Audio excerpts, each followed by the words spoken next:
Welcome to Navigating a Broken Vessel. I'm Dave Harris, and I want to welcome you to this episode. Now, a couple of weeks back, I released an episode where I said, hey, I probably want to talk a little bit about myself and some of the things that are going on in my life kind of contemporarily or kind of the here and now. And I want to continue that with some of the things that I'm still struggling with right now. But I do want to give you some backstory. I want to give you some history and things like that. So I want to take you back to my sixth grade year. I was living in Orange County, California at the time. And I actually had been trained by my dad, by my mom, to work hard. We were always expected to work hard. We were always expected to do what we need to do. And I can tell you that that kind of work ethic is something that I'm very proud of. I like being able to work hard, to be able to perform work and be happy with what I've done. And I'll tell you a story about sixth grade. So I was in elementary school in sixth grade. I was in the class, and we had just come in from, I think, probably PE or something we had done outside, and we all needed to wash our hands. And there was a sink right there in the classroom, and so all of us got in line, and what the teacher said was, she said, whoever's last in line needs to clean the sink. And I got in line second to last. And there was a student behind me. His name was Kevin. He got in the line behind me. And so I thought, okay, this is perfect. I won't have to clean the sink, because even though I'm proud of work, it doesn't mean I necessarily want to clean the sink, right? I mean, that's the whole idea. So anyway, Kevin's behind me. Now Kevin was not a person who I think was proud of work. I think that was it. He was a little bit lazy. He, even in school, you kind of get that idea. Even at sixth grade, 12 years old, you kind of get that idea of how other people are. And I can tell you that I finished washing my hands. Kevin finished washing his hands. And I went, sat back down, and the teacher said, David, will you please go clean the sink? And I thought about it, and I thought, well, that's not right. I wasn't last in line. And so I said, no. And she said, she said, David, I'm asking you very nicely, please, will you go clean the sink? And I said, no, I wasn't last in line. Kevin was last in line. I wasn't last in line. And she said, David, I'm going to ask you one more time if you don't clean the sink. And I said, nope. And so she sent me to the office, and I got in trouble. And I'll tell you, she told me, she said, I expected that you would do a better job. So afterwards, she I don't know that she necessarily apologized, but she explained it to me. She said, David, I thought that you would do a better job than Kevin. And so I asked you if you would clean the sink. And I'm a little bit unhappy that you said no. That stuck with me, right? So here we are now, 40 years later or so, almost 40 years later, and that's still something that sticks with me. Now, travel a little further on, and now I am a bagger at a grocery store. So now I'm about 16, 17 years old, somewhere in that area. I'm a bagger in a grocery store. And I took pride in my work. I was the kind of person that liked to walk fast to get to my next tasks. I was the kind of person that I just wanted to work hard. That's the kind of training that I had from my parents. That's what I wanted to do. And one night, the night manager comes up to me and says, hey, Dave, I need you to go into the women's bathroom. There's a little bit of a mess in there. And I was like, oh, okay. A little mess. That's no fun in the women's bathroom. Fine. I mean, it was no big deal to go in there because we used to clean the bathrooms all the time, but it wasn't my turn to clean the bathroom, right? That's the key to it. I wasn't assigned it. He said, I need to clean the mess up, right? I said, okay, cool. So I went in there, and there was a little mess in the bathroom, and it was not the kind of thing the person wants to do ever, but I cleaned it up. And he told me later, he said, the reason I asked you is because I know you'll take care of it and you'll do a good job. And I thought a lot about that. It's kind of interesting to me how when you work hard, right, if you're known as someone who can work hard, you kind of get tasked with the things that maybe people don't necessarily want to do, because the people who are tasking you with those things, they know that you'll do them. And so that's kind of an interesting aspect of it to me. But getting at this idea of work, I can tell you that through my teenage years, we moved from Orange County, California, when I was 14 to southern Utah, to a little town called Hurricane. And my dad, although he was a lawyer and was learned and had higher education and things like that, and was a lawyer, he never got away from his roots. He was a farm boy at heart. He grew up in a very small town in eastern Idaho, and he was not a stranger to hard work. And I think that's why he taught all of his kids the same ideas of hard work. And so It was no different when we moved to Southwest Utah. He's a lawyer, but we had pigs at one time. I think we had 30 pigs, something like that. He enjoyed raising pigs. He enjoyed, going out and feeding them and building pens and stuff for them. And of course, because he enjoyed it, then we were right there too. So we were always working with the pigs. It was dirty work. It was yucky work. We had to feed them twice a day. We had to help them get back in the pen if they got out, things like that. And then he also bought goats, and the goats would have kids, and we would then have to milk the goats. So my little brother and I would go out there twice a day, and we would milk the goats. And this was kind of interesting because we grew up in California. It was this idea of not being used to hard work, I guess, if you want to put it that way. I can tell you in Orange County, California, we definitely were not milking goats. We were definitely not slopping pigs and castrating pigs and doing all the kinds of things that you would do with animals when you're raising animals. And we had all kinds of different animals, and we were always responsible for that. In fact, every Saturday morning, we were expected to work. We would work through Saturday morning, through Saturday afternoon. And as long as we put in an honest day's work, we would have no issue Saturday night, essentially going and doing whatever it is that we wanted to do. So we worked hard. In short, for my first 20 years, 25 years, definitely used to working hard. Now, I took in my undergraduate education, I went to my undergraduate education at the University of Utah, and I wanted to get that done quickly. And so I took whatever courses I could to fulfill the requirements so that I could get that degree as soon as possible. I took as many credits as I could do so that I could get that degree as soon as possible. This included a course called Marxian economics. So it fulfilled an economics requirement. It was economics, but it was Marxist economics. And I think it's kind of interesting looking back that the University of Utah had a school that was essentially Marxism and was a critique of capitalism.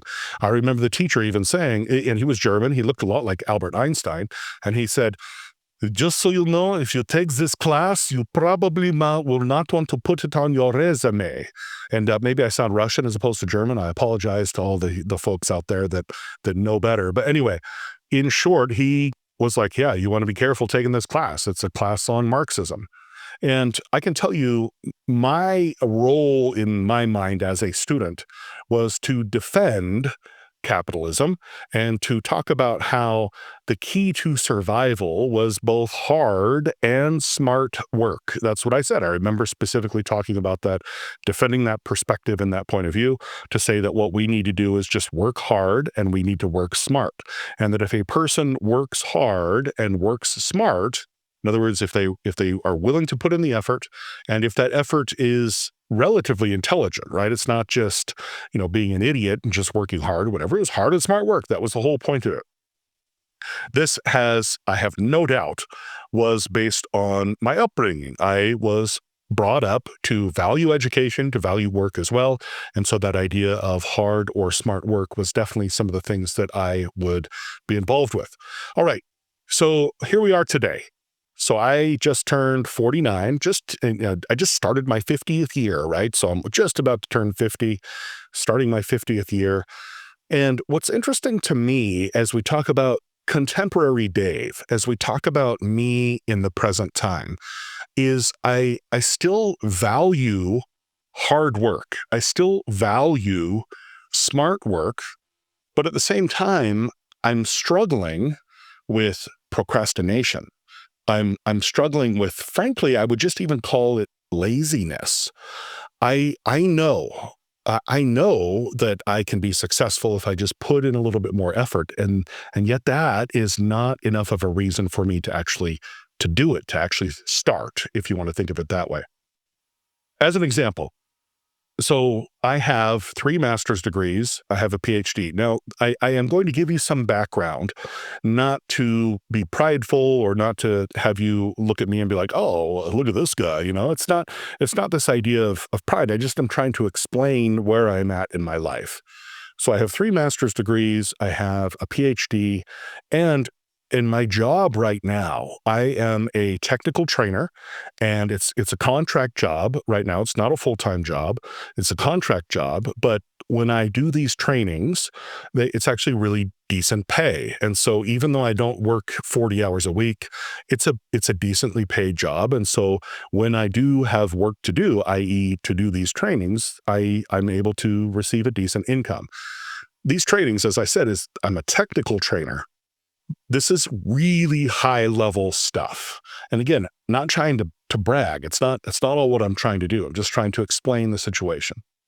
But it's highly technical, very, very dense content. To be specific, it's about working with huge data sets, large data. It's about analyzing huge data sets. And when I say huge, I'm talking like the sorts of data sets that would be analyzed with Netflix or with Apple or with Google, right? These huge data sets that would be all kinds of data that needs to be analyzed, and not only analyzed, but also engineered.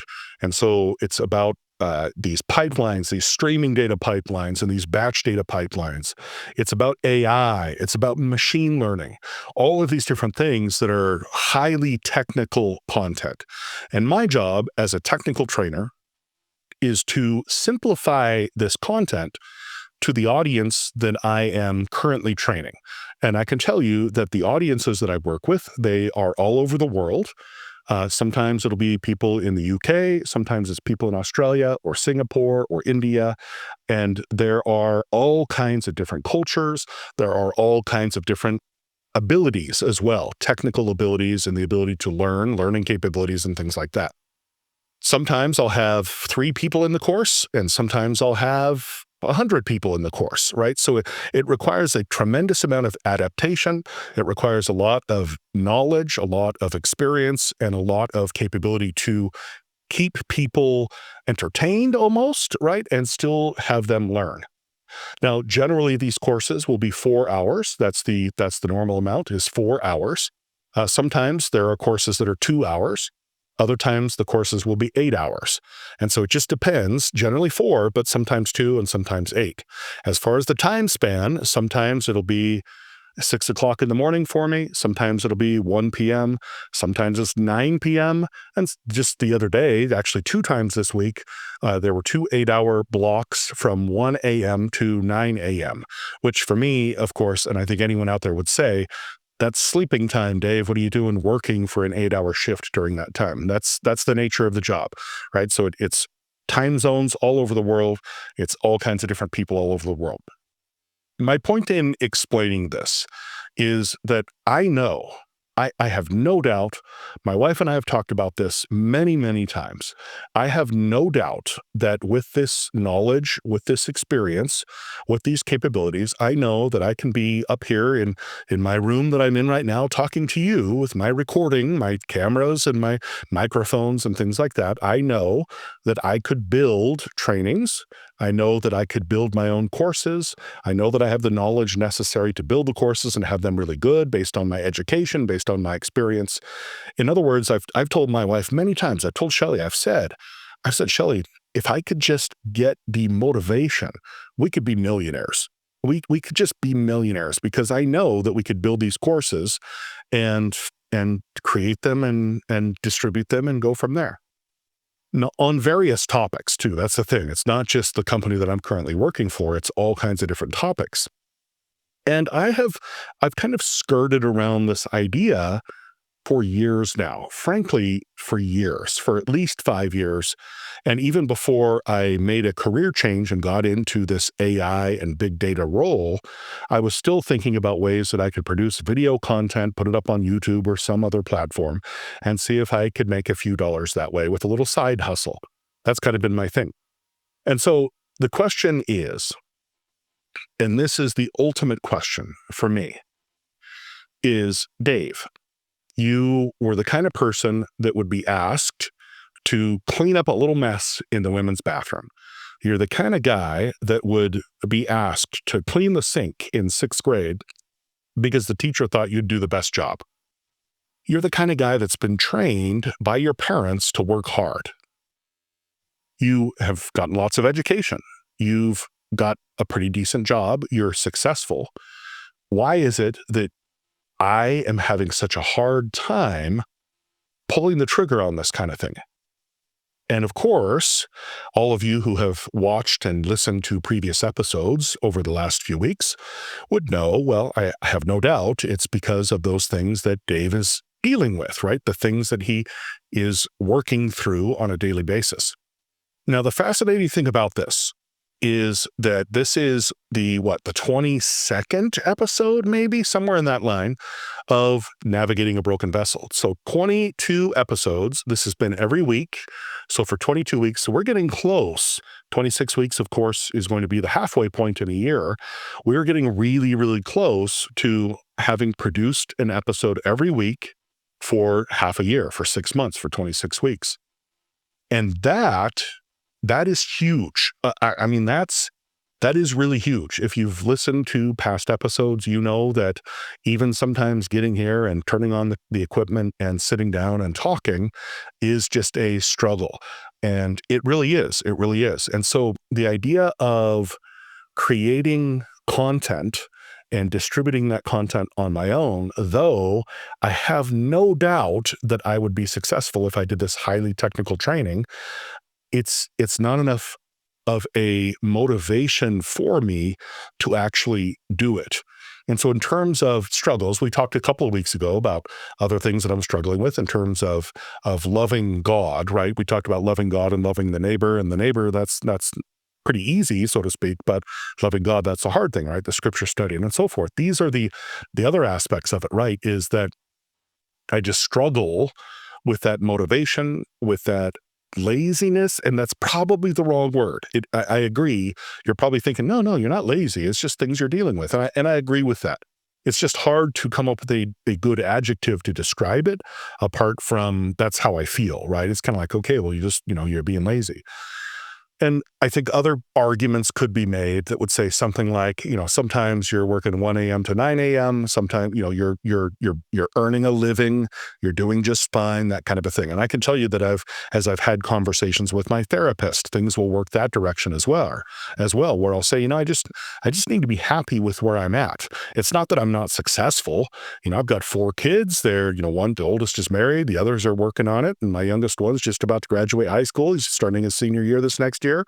It's not that I'm not successful. It's just that in my mind, I feel like I should always be doing more, and yet I don't have that motivation to do more. And that's the worst thing about it. That's the worst thing about it, is the constant feeling that I should be doing more, but lacking the motivation to actually do it. That's the struggle I'm dealing with right now. So now, as part of the podcast, it's not about me saying, hey, here are all the things that I've struggled with. It's also about what I've been thinking about, what I've been learning, what I've been researching, the ideas that I'm trying to implement to try and make it so that I can accomplish the tasks that I would like to do. And again, I would like to produce this sort of content. I would like to do these sorts of training courses on my own and work through that. It's not that I feel like I should always be doing more than I should be content. I actually think it would be really awesome. I think it would be very fulfilling as well. And like I told Shelley, it would be nice to have a few extra dollars come in too. So here's what we're trying. So I've talked to Shelley many times, and we did have an episode about this a few weeks back where I mentioned body doubling, right? This is something that I had no idea that it would be something that's necessary to have just somebody in the room that is sharing the experience, right? So I can tell you that even right now, here I am sitting at my desk. I've got the microphone in front of me. I'm talking to a camera, and Shelley's sitting right over there. She's 10 feet away from me. The interesting thing about it is I actually have a computer screen that's over here on my left that's making it so I can't see her. I probably should change it so that I could just be like, but I'd probably just stare at her the whole time and not ever look at the camera. But she's here, and she knows that body doubling is a good thing. She knows that that's a motivation. And I can tell you, it was about a week and a half ago, somewhere in that area, I really had a really strong conversation with Shelley.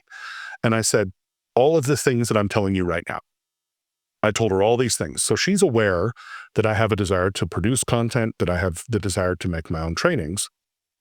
But I had a really big conversation with her and I said, these are some of the things I've learned, right? I've learned about autism and ADHD. I've learned about novelty being important. I've also learned that the reason I believe that I'm having such a hard time being motivated to accomplish these things is because of the enormity of the task. It's a huge thing to say, hey, I want to produce hundreds of hours of content. And not only that, I need to keep it up to date as things change because technology is evolving very rapidly right now. And so it's not only producing hundreds of hours of content, it's continuously producing more and more content. And it's the enormity of the task I know that is stopping me. And I've told her, I've said, what we need to do, we need to do all the things I've talked about a couple weeks ago. We need to break this into smaller pieces and just say, look, let's just produce one piece of content, a 10-minute video. We'll throw it up online. We'll see what happens. And let's just plan on doing that every week. Now, you might look at that and say, Dave, that's very similar to what you're doing with navigating a broken vessel. And that's exactly right. It is exactly right. There are some differences. The main difference is that when I sit down with you, like I am right now, and I've got the microphone in front of me and the camera with me, you probably have noticed. Now, if you just listen, if you're just listening, you probably wouldn't notice. But if you were watching, you would find that we actually do very few cuts. I don't generally cut very often when I am producing these episodes. If it's an interview, I cut between cameras, but it's extremely rare. We may have an episode that has zero editing requirements. We may have episodes where there's one cut or two cuts that we had to do. There are others where we have to use 6 or 7, no big deal. But on an episode like this, where it's just me talking to you, almost always, 99% of the time, it's just a single take. In other words, I sit down, I turn the camera on, I turn the microphone on, I've planned what I'm going to do, and I start recording, and I just sit and talk in one take. And so it's not that I have a hard time producing these episodes because I can just sit down for about 30 minutes and get them done. The hard thing with the instructional content is that it requires me to do some effort before I start recording. It requires me to actually produce some content, to actually have something to talk about, something to demonstrate, something where I can go to a computer screen and show people what's on the computer screen and say, look, these are the things that we can do. Now, having said that, there's also the live trainings. The live trainings, it's the same kind of thing. If I do these 2 or 4 or 8-hour trainings like I've done, it is one take, right? I mean, that's the nature of live training. It's not like I could be like, okay, hold on, guys, let's go ahead and cut, and you all take a 50-minute break. I'm going to figure this out, and then come back in 50 minutes, and we'll get it figured out. Of course, it's all live, right? It's all meant to be one take. And so I know that the trainings, I know that I can pull them off and have no issue. It's getting the people to the trainings that requires me to produce the actual content. So with that in mind, I feel uncomfortable telling you all these things because it feels like I'm kind of talking myself up, and that's not at all what I'm trying to do. But just trying to tell you the things I'm dealing with. With that in mind, Shelly and I have come up with some ideas. Some of those ideas are having her come and be involved, having her be upstairs, body doubling with me, sitting here in my office, having her a part of the solution, right? The business. Maybe I have her do some video editing, right? I told her, I said, probably the biggest thing that you can do to help me out is to be interested in what I do. And what's weird about it is as I'm talking to you, it feels like I'm almost saying to my wife, I need you to help me solve my problems. And I think to a certain extent that's true. I think it is one of those things where it's like, hey, if we're going to pull this off, I'm going to need your help. And I think that's right. I think that's okay. Normally, in my mind, as I've been brought up to be a hard worker, I would say, well, I got to solve these problems myself. But I think in this situation, I've got someone I can count on. I'm married to her at the moment. And if you have people you can count on, whether or not you're married to them, maybe it's a girlfriend, boyfriend, significant other, maybe it's parents, maybe it's a brother or a sister, something like that, doesn't matter. But if you've got someone you can count on, someone that you can depend on, someone that you can trust, and who's willing to work together with you, it feels a lot to me like Alcoholics Anonymous. it's like a sponsor, right? So AA, people are addicts for their whole life. So once you're an alcoholic, you're an alcoholic forever. It doesn't matter. You're sober for a certain amount of time, right? I'm 3 months sober or a year sober or 4 years sober or whatever, but you have a sponsor and that sponsor is there to help you out. I think in this situation, I look at my wife as kind of being like my sponsor, right? And so even though I don't have an addiction to alcohol or drugs or anything like that, I think that that relationship where she's my sponsor, right? She's the person I can count on when I've got issues. Maybe someone who will just come in here and get me started, right? Just, hey, come on upstairs, get me started. You only have to be here 10 minutes. Or what she's been doing, which is just crazy awesome is, and I told her this, I actually told her the things that I said, hey, if you do these things, I think it'll help us be successful. I said, my office is upstairs. It's the only room upstairs. I said, if you'll just go up there and maybe work on your computer, or even if you're working social media, it doesn't even matter. If you're just upstairs, I'm going to feel uncomfortable with the fact that you are upstairs and I'm not. And so it's actually happened 4 or 5 times now where it's not like she's, I'm going to use the word naggy. I think that's the wrong word, right? But again, trying to be descriptive without, being offensive. But, rather than saying, Dave, you need to be upstairs working, or let's get this project done or whatever, she just goes upstairs and she starts working. And I told her, and it's totally true, I feel uncomfortable about that. I feel bad that she's upstairs and I'm downstairs. And maybe that resonates with you. I don't know. But for me, it's like, okay, Shelly is doing something that I should be doing right now. And so I'm going to go up there and join her. And she knows it. And I'll tell you, it has worked. It has worked. Just now, when I came up to do this episode, I was already planning on coming on up here and doing this episode. I was in the midst of procrastinating, though. I was just watching TV, and I kept telling myself, yeah, you're going to do it, Dave. You're going to do it, Dave. I took an ADHD pill, right, which takes a few minutes to kick in, and that has kicked in now, right? I'm on the pill right now. Not that pill, different pill, right? The ADHD pill, not the pill, right? A little bit of humor for you. But anyway, you get the idea. The ADHD pill has kicked in, and Shelly, she's like, I'm heading upstairs. And so I actually thought about it. I thought, you know what? I just need to get this done, and then it's done, and then I can be happy about it. And so I actually went up the stairs first. She came up here, but she would have gone up anyway. She wasn't going to say anything. She just said, I'm going upstairs. Now, my point is, I don't know if these things will work for you, but for me, it has been extremely beneficial these past couple of weeks to have, quote, a sponsor, right? Someone I can depend on, someone I can trust, and a person who will body double with me, a person who will trust me to go upstairs and do some work too, right? Because I told her, I said, if you tell me I have to do something, if you tell me I need to, or that I have to, or that I must, I will not do it. I will be upset by that. And so it's just a weird thing. If it's my choice, I'm okay with it. If she tells me I have to do it, I'm not okay with it, even though it's the same task. And so she's now to the point where she says, great, you don't have to do it. I'm just heading upstairs and I'll be up there. And I'll be up there for 3 hours, right? And then I feel guilty and I go up there and I perform work. I do the work I need to do. Now, of course, she benefits too, right? Because if I'm able to, earn some extra money, then she benefits from it too. So it's not like it's a one-way street. It's not like, I don't give her a paycheck or anything, but she shares in the income, right? That's the purpose of it. And so maybe there's some kind of relationship you can work with someone that can be your sponsor, someone who's willing to work with you, someone who's willing to be interested in what you do, but is not going to force you to do it or tell you have to or you must or you need to, that kind of a thing. Someone that'll just say, hey, let's just get you started. And I love it. I love it. She's been more interested in what I do. She may not understand it, and I'm fine with that. She's fine with it too, but she likes to ask questions about it. What are you going to do with this? What are you going to do with that? And she asks me about it, and it gets me really excited about it. And that excitement turns into me working.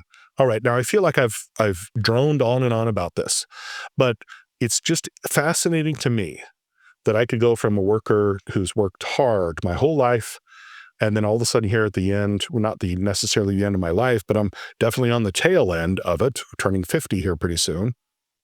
You'd think that it would be easy, but it's not. And these are the things I'm struggling with right now. These are the solutions I've come up with. Again, I'll let you know how things are going. I would love to hear from you and how you think about things.